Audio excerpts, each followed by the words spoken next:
So tell us about the Negotiation Tracker program. What is it and what are you trying to do here? Well, I'm with the Adopt a Negotiator project. We're a group of young people from different countries all over the world, from developed and developing countries, and we're here following our country delegations at the UN climate talks.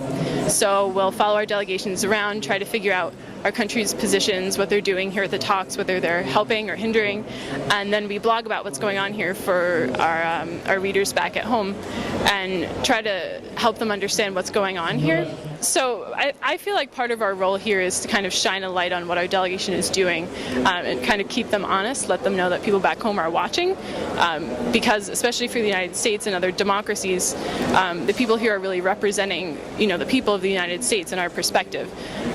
So I see our role as not only keeping people back home informed of what's going on, but also trying to share some of the perspectives from back home of young people and the youth with our delegation, and try to push them a little on certain issues, ask them questions that forces them to kind of explain a certain position.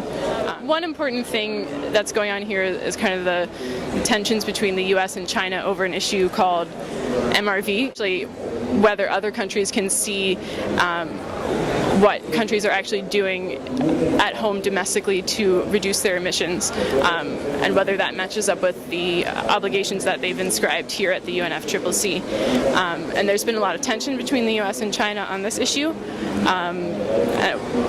So you want the US to do what? Well, so the thing is that the United States has said, if we don't move forward on this issue, then we're not going to move forward on other issues like climate finance for developing countries, which developing countries, including China, argue is unfair because developed countries have a moral obligation to help developing countries, considering So you want the U.S. to sort of lighten up on MRV, lighten up on transparency, and not make it a precondition for doing the other things? Climate finance, exactly. And more importantly, I think we all want to encourage countries to try to find compromise. They've stuck to their country positions in the past and reiterated those over and over again, and we're saying, okay, the time for that is past. Now it's time for you to work together with other important players and to reach compromise.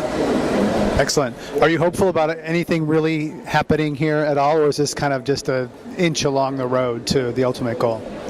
It's a little bit of both. It certainly is just one tiny step on the road towards a mitigation agreement, certainly, and people are hoping for one next year in Durban in 2011, South Africa.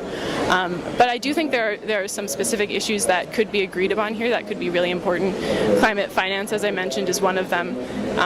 If developed countries agreed kind of unofficially under the Copenhagen Accord last year to give finance to developing countries for adaptation and mitigation actions, and if they can reach a deal here on how that fund should work and how it should be governed, I think that could be a really important step, not only in and of itself in distributing that finance, but also in building trust between the countries and showing the world that this is a process that really is working and that can accomplish something, even if it's very, very painfully slow process. Excellent. Well, thanks for your time.